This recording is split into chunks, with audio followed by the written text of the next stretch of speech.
बिस्मिल्लाहिर्रहमानिर्रहीम। ज़कात के हवाले से हमें कुछ चीज़ें समझनी हैं कि सबसे पहले हम ये समझ लें कि ज़कात के माना क्या है। तो ज़कात के लफ्ज़ी माना पाक करने के हैं या बढ़ाने के हैं। तो इस एतबार से ज़कात का ये माना बनेगा कि जब आदमी ज़कात अदा करता है तो वो अपने दिल को हिरस और लालच इन चीज़ों से पाक कर लेता है, और इसी के साथ जब वो माल अल्लाह के रास्ते में दे देता है तो फिर उसका माल भी अल्लाह के रास्ते में निकालने की वजह से पाक हो जाता है। अब अगला सवाल आपका ये है कि ज़कात किन लोगों पर आती है। तो बेसिकली आपका सवाल ये है कि साहिब निसाब कौन लोग हैं, बिल्कुल ज़कात किनको देनी होगी, कौन निकालेंगे ज़कात। तो इसमें देखना ये है, हम इसको अगर तकसीम करें तो 2-3 हिस्सों में इनके शोबाजात बन जाएंगे। एक निसाब बनेगा सोने और चांदी का, एक जो माल नकद है वो निसाब में आ जाएगा, और इसी तरह माल तिजारत ये इसका एक शोबा बन जाएगा जिसके 4 ज़ैली पॉइंट बनेंगे। बिल्कुल सही। दूसरा इसका हिस्सा बनेगा मवेशी, अच्छा, जानवरों का पालना, उस पर भी ज़कात है तो उसका एक अलग निसाब बनेगा। और तीसरी चीज आती है जो हमारे पास जमीन है, जमीन अर्ज है, तो उस पर जो ज़कात है उसका फिकी जुबान में नाम तो उसका उशर है, हकीकत में वो जमीन की ज़कात ही होती है। अच्छा, अब हम वापिस आते हैं, हर वो शख्स जो मुसलमान है, आकिल है, बालिग है, आजाद है, साहिब निसाब है, तो उसके माल में से 2.5 यानी 2.5% के एतबार से साल में एक बार ज़कात निकालना फर्ज होगा। यानी कि इसका मतलब है कि अगर आपके पास 1 लाख रुपए है तो उसका 2.5 2,500 रुपया हुआ जी। लेकिन हमने देखना ये है कि क्या 1 लाख रुपया वो ज़कात का निसाब बनता भी है कि नहीं। बिल्कुल सही जी। सोने का निसाब अगर हम देखें तो वो 7.5 तोले है, चांदी 52.5 तोले है। अच्छा, माल तिजारत हो, माल तिजारत से मुराद ये कि वो खरीदो फरोख्त वाला माल हो और उसकी मिकदार भी वो 52.5 तोले चांदी के बराबर हो जाए, या किसी के पास कोई नकद रुपया पैसा रखा है और वो भी 52.5 तोले चांदी की मिकदार को पहुंच जाए। लेकिन इनमें से एक बात मजीद निकल आएगी, वो ये कि किसी आदमी के पास 7 तोले सोना है सिर्फ, अच्छा, तो क्या उस पर ज़कात है कि नहीं। किसी के पास 50 तोले चांदी है तो उस पर ज़कात है कि नहीं। इस पर हमारे फुकाहा ये कहते हैं, अगर किसी के पास कुछ सोना यानी 2 तोले सोना, 2-4 तोले चांदी, ये चांदी नहीं है तो नकद रुपया पैसा कुछ रखा है 10-20 हजार भी, तो इन दोनों को मिलाकर हम स्टैंडर्ड बनाएंगे चांदी को। तो क्या ये चांदी की मिकदार को, चांदी की मालियत को ये पहुंच जाता है तो कहेंगे कि ये साहिब निसाब है, और इस पर कोई कर्ज ना हो, ये मकरूज ना हो, तो इसको अपने माल में से 2.5% निकालना होगा। बिल्कुल सही। ये तो हुआ सोना चांदी और इनकी मिसाल। बिल्कुल। आगे चले तो मवेशियों में 3 किस्म के हमारे पास जानवर आते हैं जिनको लोग पालते हैं।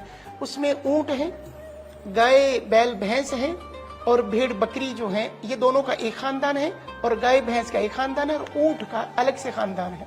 सही। ऊंट अगर किसी के पास 5 हों और वो 5 भी इस तरह के हों कि साल का अक्सर हिस्सा वो बाहर से चर कर आते हों यानी चुग कर आते हों, उनका मालिक उनको घर में बांध कर अपने डेरे पे न खिलाता हो, यानी मालिक का खर्च कम हो। वाह जी वाह। यानी शरीयत ने इस बात का ख्याल रखा कि आदमी का खर्च कम हो, बाहर से वो फ्री में खाकर आए, तो फिर 1 साल गुजर गया। अब इन 5 ऊंटों पर इसको कहेंगे ये साहिब निसाब है, 1 साल गुजर गया तो इसके जवाब में इसको 1 बकरी ज़कात में देनी होगी।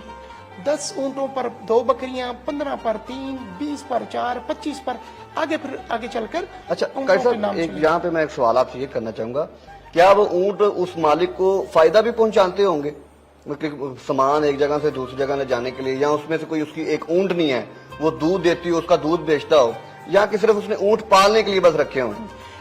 2 सवाल यहाँ से निकल आएंगे। आपके एक सवाल से ये कि ऊंट पालने के लिए रखे हैं उसने, तो उसी पर ही ज़कात है, बिल्कुल जो सही, किसी भी गर्ज के लिए हो। लेकिन अगर वो ऊंट तो इसलिए रखी है, ऊंटनियां रखी हैं, और उसका वो दूध भी बेच रहा है, तो अब उसका जो दूध है उसकी इनकम देखेंगे, वो भी माले तिजारत होगा। बिल्कुल सही। माले तिजारत अगर वो 52.5 तोले को पहुंचेगा तो उस पर भी ज़कात लाजिम होगी। 52.5 तोले 52.5 तोले नहीं, ये चांदी की बात नहीं हो रही, ये ऊंट का निसाब 5 ऊंट ही है। बिल्कुल सही।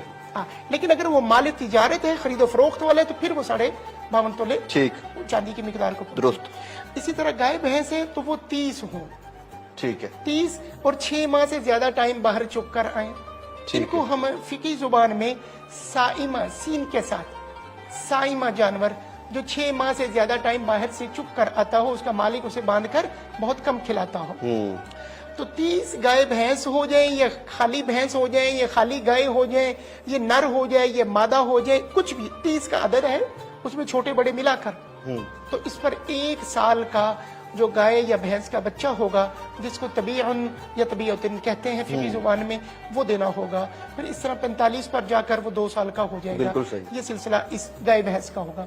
تیسری چیز اس میں بھیڑ بکری ہے، یہ ان میں بھی نر اور مادہ جو بھی 40 کی مقدار تک تو کوئی زکوٰۃ نہیں ہے، 40 کی مقدار، 40 جب 40 پورا ہو گیا تو پھر 1 سال کا بکری کا بچہ یا بھیڑ کا بچہ وہ دینا ہوگا، شرط وہی ہے کہ یہ 6 ماہ سے زیادہ باہر سے چک کر آتے ہوں۔ یہ تو ہو گئے اس کا پہلا پارٹ۔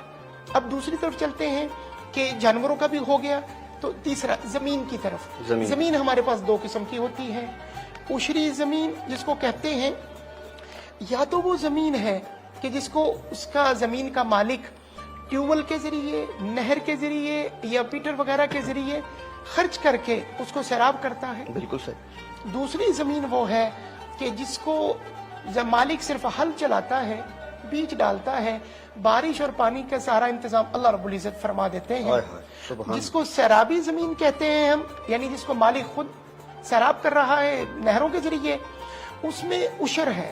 عشر کا مطلب ہے کہ 20 روپے میں سے یا 20 من میں سے 1 من دینا ہوگا۔ کیوں کہ اس میں آدمی کا خرچ زیادہ ہے، شریعت نے اپنا حصہ نصف کر دیا، ہاف کر دیا، اور وہ زمین کہ جس پر انسان کی صرف محنت لگی ہے ہل چلانے تک، بارش وغیرہ کا انتظام اللہ نے کیا، اس کو کہتے ہیں بارانی زمین۔ بارانی زمین، پہلے والی کو کہتے ہیں سیرابی زمین اور دوسری والی کو کہتے ہیں بارانی زمین۔